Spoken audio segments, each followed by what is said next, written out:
One of the most common and enduring misconceptions about investing is that dividends are effectively free money.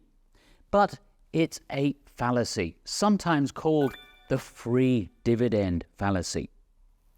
Simply put, if a company you own pays a dividend, the price of the stock falls by the amount of the dividend.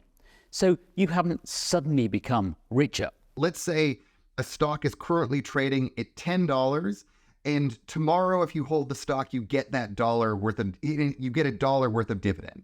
So it's trading at $10 today, knowing that the firm is worth about $9 plus this $1 of cash, and that tomorrow it'll just be worth the $9. So what happens when the stock goes ex-dividend, meaning the property rights of that dividend have been paid out? Well, if you were holding the stock at 10, you basically take that $1, say you had $10 in your right pocket, you take $1 out of it and put it in your left pocket. That $9 is still left in the stock and its price is $9. You've got $1 in your other pocket. So you had $10 yesterday, $10 in the stock. Today you have $10, $9 of the stock, $1 in equity. So you're not richer or poorer based on a known dividend that is going to occur, whether or not you get it. But this isn't obvious if you don't know this and aren't paying attention. And so for many investors, that $1 that they moved from their right pocket to their left pocket, they wake up and they go, I've got $1 that I didn't have before. Look at this left pocket. This is free money. You know, you hear lots of discussion of like fruit that's come from the tree. This is just something extra. And that's what we call the free dividends fallacy, is you receive this dividend payout. You're not richer or poorer than you were beforehand, ignoring things like tax status and things like that. You've got the exact same wealth, but you feel like you have an extra $1. So remember that the next time you read an article about a fund that invests in companies that pay higher dividends. Dividends are nothing special. They're just a component along with price appreciation of the total return investors receive. So I think there's two reasons that you could be trying to buy a stock with high dividends. One, logically consistent, one, just a bias. So the consistent one is maybe you view it as a predictor of actual total performance. Could be safety, could be value, any number of things. We could debate whether it actually does predict performance, but that's a logically coherent view of the world. The second is you really, really want those dividend payouts. And I think that is what most people are doing when they are trying to buy stocks with really high dividend payouts.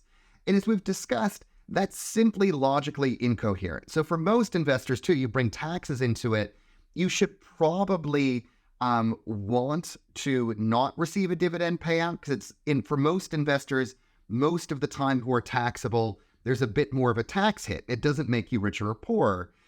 But again, it's not an obvious mistake. If you aren't paying attention to this, cash shows up in your brokerage account. Stocks are volatile. You probably won't notice that the price has dropped, even though on average, it absolutely drops by the amount of the dividend.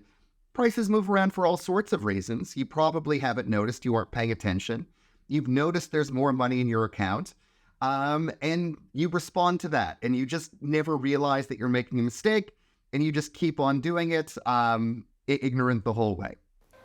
Automatically reinvesting your dividends is generally a better policy than taking any dividends you receive as cash. And thanks to the power of compounding, your returns will be much larger in the long run. If you've got a 2% dividend yield, maybe 5 versus 7% performance doesn't sound huge for a given year. But if you look at that difference over, say, 40 years of investing, you're going to end up with a massively bigger number if you actually reinvest that amount. Now, of course, you may actually need money. There are many reasons people sell stocks, but if you are consuming the dividend, not because you need money, but because you view it as kind of house money, right? It's like you won the lotto, you got this dividend, I'm going to go, buy that power boat because the casino, gave me the winnings. Well, you are missing out on that extra performance that comes is the gap between price appreciation and total return. So I think the right way to think about reinvesting dividends is, if you hadn't received a dividend, would you be willing to sell an equivalent amount of your current portfolio to fund whatever you need to consume? And if the answer is yes, then by all means, go, make the down payment on the house, use that money. But you should think of it in that way. So if you receive a dividend and you wouldn't have been willing to sell that chunk of your investments to fund whatever you're going to do, that means you should reinvest it, because it's no different from selling a little bit of your portfolio. Frame it that way, and then you will hopefully make better choices, hopefully end up with more money to retire with, when you hit that time. In short, dividends are an important part of an investor's total return, but don't be fooled. They certainly aren't free money.